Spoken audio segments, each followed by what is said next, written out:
Olá, então agora no grupo 2 nós vamos iniciar aqui, abro o livro na página 8, continuando aí nesse livro de vocês que foi encadernado grupo 1 e grupo 2 juntos.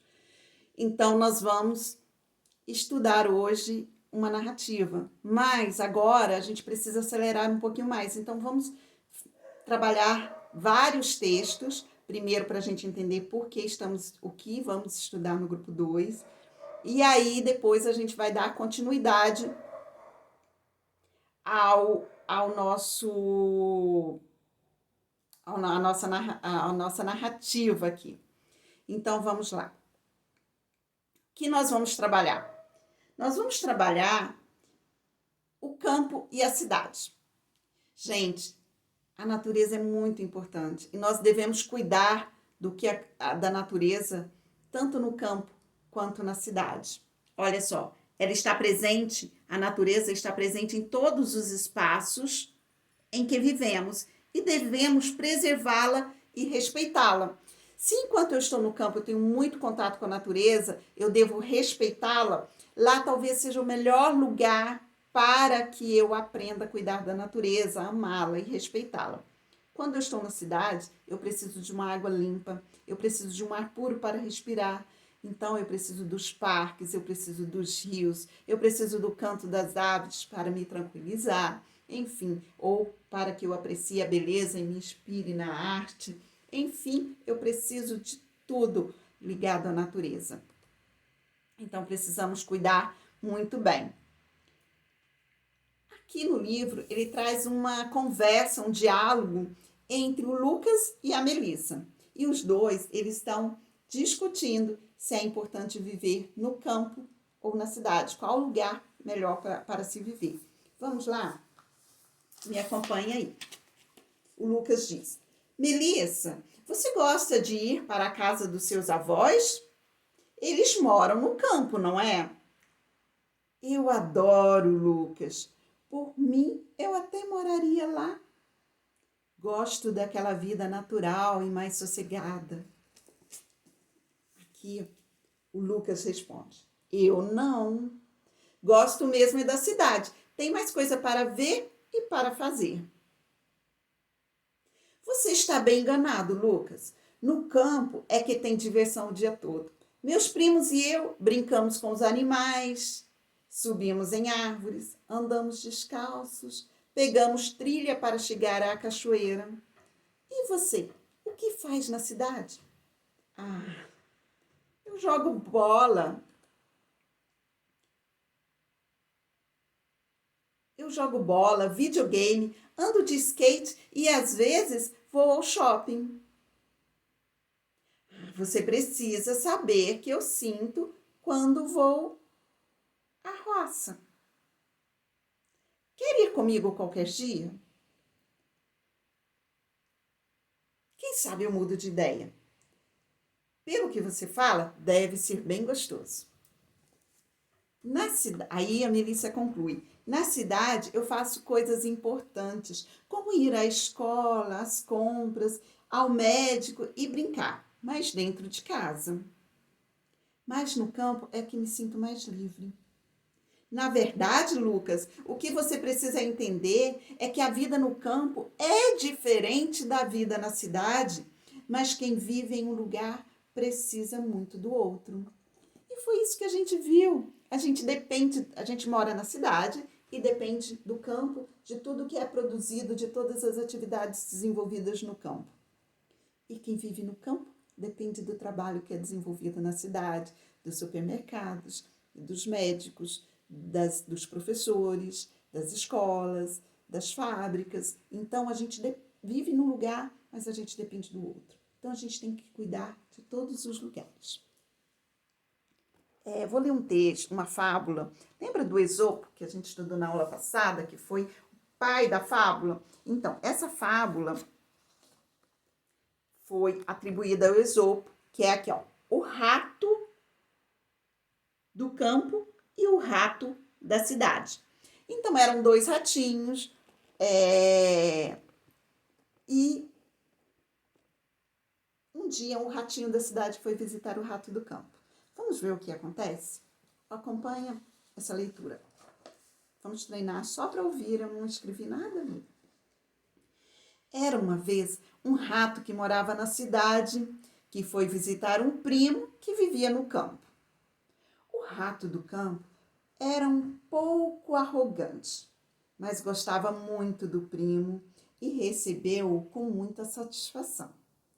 Ofereceu-lhe o que tinha de melhor: feijão, toucinho, pão e queijo. O rato da cidade torceu o nariz e disse: Não posso entender, primo, como consegues viver com esses pobres alimentos? Naturalmente, aqui no campo é difícil obter coisa melhor. Vem comigo e eu te mostrarei como se vive na cidade. Depois que passares lá uma semana, ficarás admirado de ter suportado a vida no campo. Os dois puseram-se então a caminho. Já era noite quando chegaram à casa do rato na cidade. Certamente que gostarás de tomar um refresco após esta caminhada, disse ele polidamente ao primo. Conduziu-o até a sala de jantar, onde encontraram os restos de uma grande festa. Puseram-se a comer geleias e bolos deliciosos. De repente, ouviram rosnados e latidos. O que é isto? Perguntou assustado o rato do campo.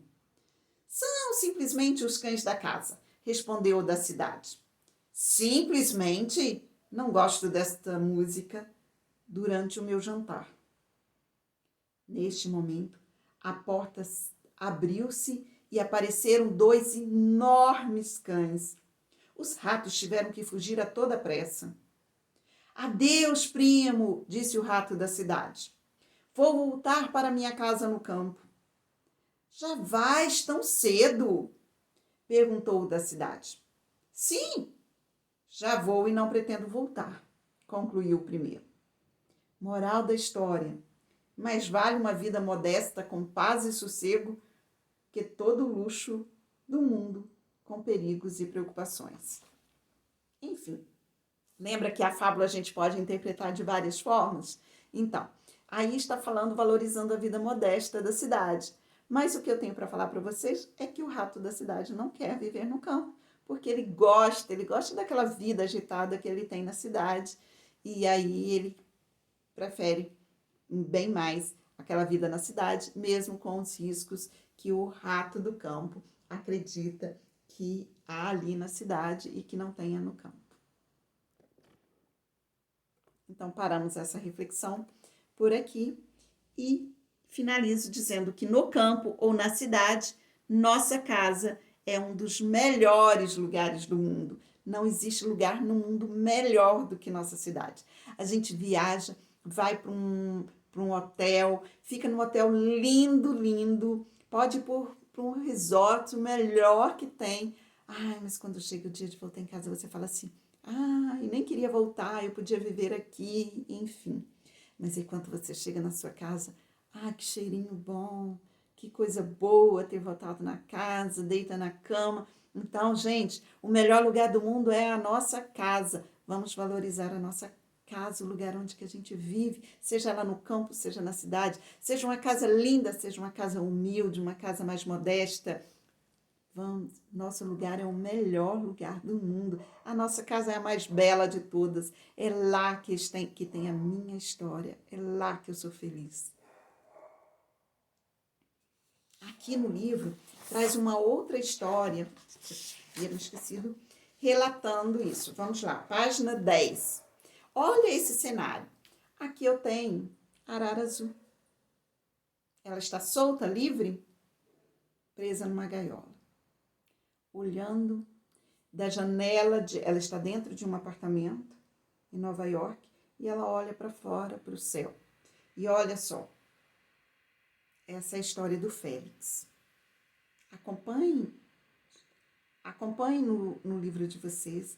Se tiver uma palavra que vocês não conhecem, pode sublinhar aí, para a gente descobrir depois.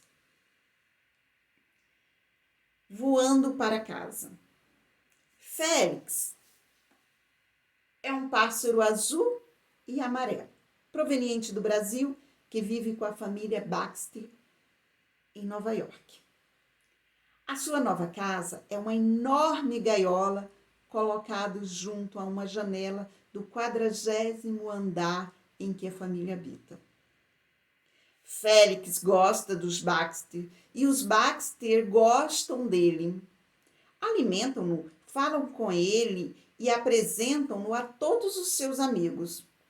Mas o pássaro não se sente feliz porque quer regressar ao Brasil. Todas as noites, Félix contempla o céu e observa a cidade inteira. Apesar de ser um lugar grande e excitante, quer dizer, alegre, não é sua casa, embora seja o lar da família. O pássaro recorda as luas grandes e amarelas do Brasil e lembra-se do último dia que passou nas matas e nos lindos campos do país. 2 homens com chapéus brancos, da caixa grande, da longa viagem do avião e da loja nova-iorquina chamada O Paraíso das Aves. De paraíso não tem nada. Félix fecha os olhos, deixa de ver a cidade e a neve, e diante de si surgem as imagens da vida que levava e amava.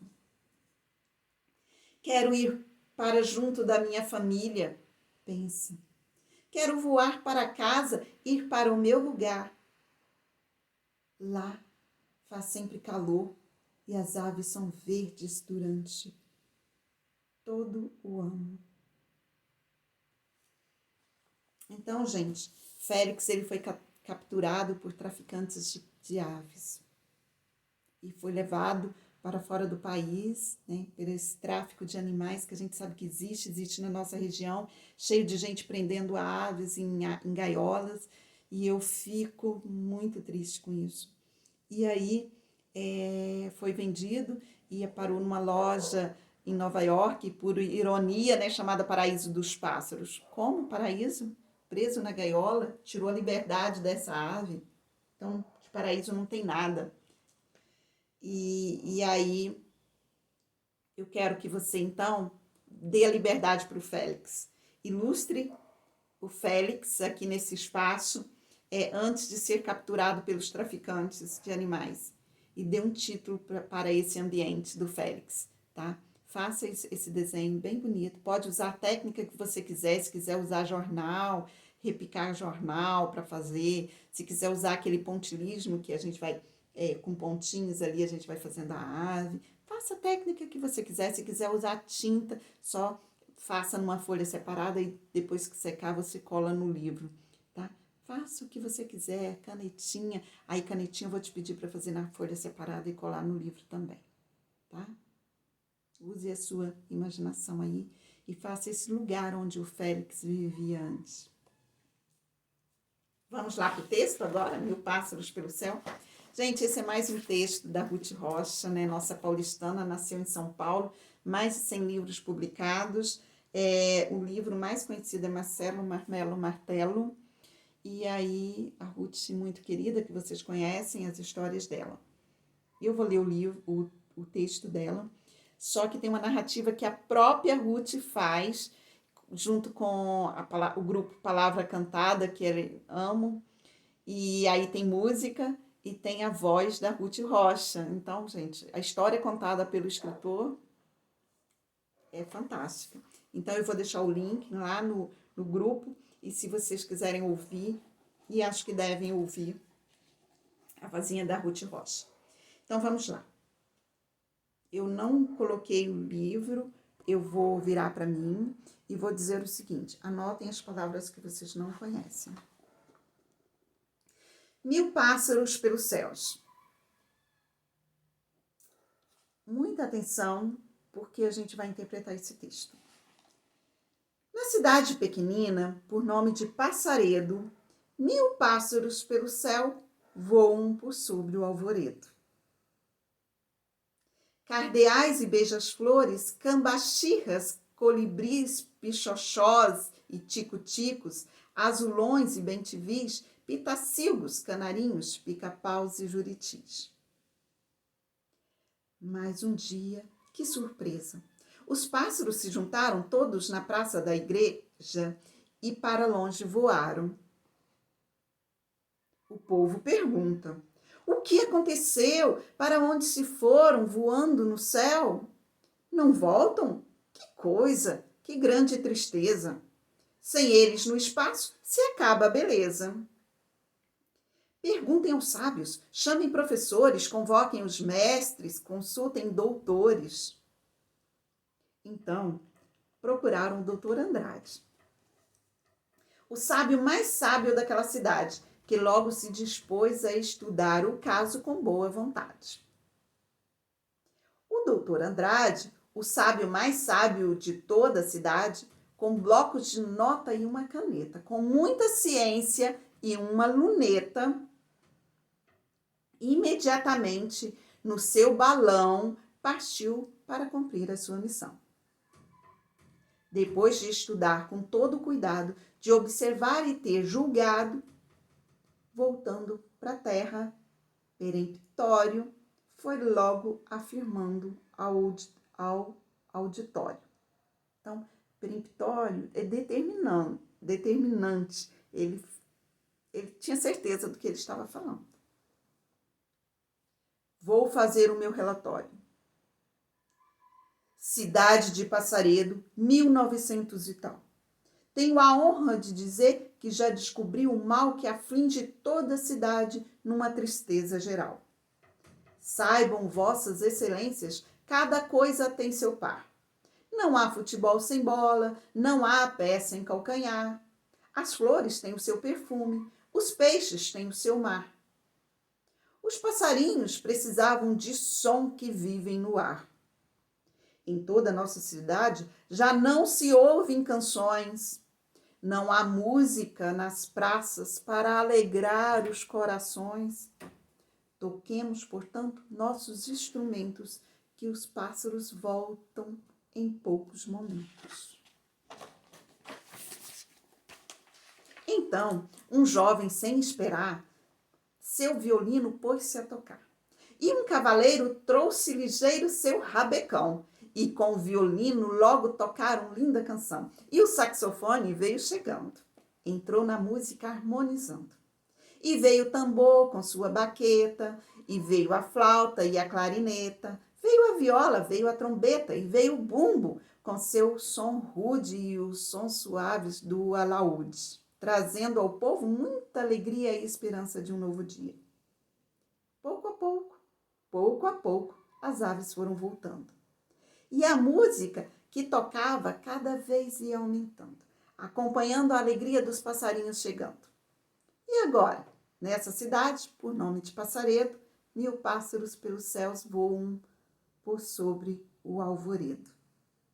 Sonhaços e quero-queros, tizios, tiés e tesourinhas, patativas e bicudos, pardais, chupins, coleirinhas, gaturamos, curiosos, rolas, pombos e andorinhas. E assim termina a história da Ruth Rocha. Imagina, lá na cidade de Passaredo, os pássaros voavam muito alegria. Alguma coisa aconteceu e de repente os pássaros se reúnem e decidem partir para outro lugar, embora daquela cidade do Passaredo.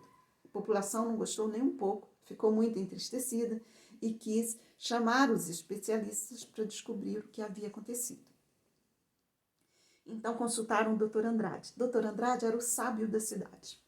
Ele fez pesquisa, observou, né, com a sua luneta, e aí ele decidiu o quê? Que a música tinha acabado, que não se tocava mais música, não tinha alegria na cidade. E aí ele fez um relatório e as pessoas voltaram a tocar e a cantar, e os pássaros foram pouco a pouco voltando. Então, gente, são muitas espécies de pássaros que aparecem. Aí. Então, eu coloquei alguns aqui para vocês, vamos muito rapidamente. Ó, os cardeais, que vivem lá nos pampas, no sul do país. Os beijas-flores, que a gente tem de várias cores. Os cabachirras, lindinho pássaro, colibris, pichochós. Os pichochós, eles têm um lindo canto e por isso atraem os traficantes de animais, né? Os tico-ticos, os azulões, pássaro de uma beleza muito rara, os bentivis, os pitacicos, os canarinhos, que é o pássaro mais conhecido no nosso país, os pica-paus, gente, os pica-paus, eu via muito quando era criança. Tinha muito pica-pau, morava lá em Goiás e eles fazem um ninho, eles picam para fazer uma toca na madeira e ali eles fazem os ninhos. Então eu coloquei o pica-pau porque vocês devem conhecer o pica-pau do desenho animado. E ele, né, ele faz a toca dele também. E a gente quase não se vê mais pica-pau, pelo menos por aqui. E os juritis, uma pomba lindíssima, que também é alvo aí dos traficantes de animais, caçadores. No final do livro, ele traz mais pássaros, e aí vocês podem procurar na internet para saber um pouquinho, conhecer mais um pouquinho sobre essa variedade enorme que a gente tem de aves no nosso país. Aqui, a gente tem pardal. Pardal não, o canarinho. E aqui os canarinhos soltos, né? E aqui a aparência do canarinho preso na gaiola. Gente, parece que ele fica até encolhidinho, né? Triste. E olha, compare com os canarinhos que vivem soltos. Um pássaro não viveu para ser preso, não. Então, vamos lá.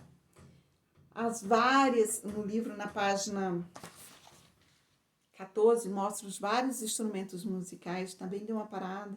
Olha aí esses instrumentos musicais. E vamos lá. Por que os pássaros foram embora da cidade? Por quê? O que o doutor Andrade descobriu? Que não tinha mais música. Para onde você acha que eles foram? Eles foram procurar um lugar bom de se viver, não é? Que provavelmente, pela história, um lugar onde se tenha música. Como a população ficou? Muito triste, né? Muito assustada, porque eles não entendiam o que havia acontecido e eles precisavam daquela beleza dos pássaros. O que foi feito para que os pássaros voltassem? O que o doutor Andrade sugeriu? Toquem música. Vamos produzir músicas. E aí a população toda se juntou para produzir música com os vários instrumentos. Essa atitude das pessoas foi positiva ou negativa? Foi positiva, né? Trouxe a alegria de volta para a cidade. E o que leva os pássaros a procurar novos lugares? Gente, no texto é a falta de música. Mas o que representa essa falta de música? Né? O que representa? Na verdade, os pássaros não vão embora por falta de música. Eles vão embora porque provavelmente tem alguma destruição da natureza, uma poluição, alguma coisa ali que não está legal. E aí eles vão embora, porque senão eles deixam de se reproduzirem. Finalizo aqui e volto com as atividades no próximo vídeo, porque tem que separar os vídeos aqui no meu telefone.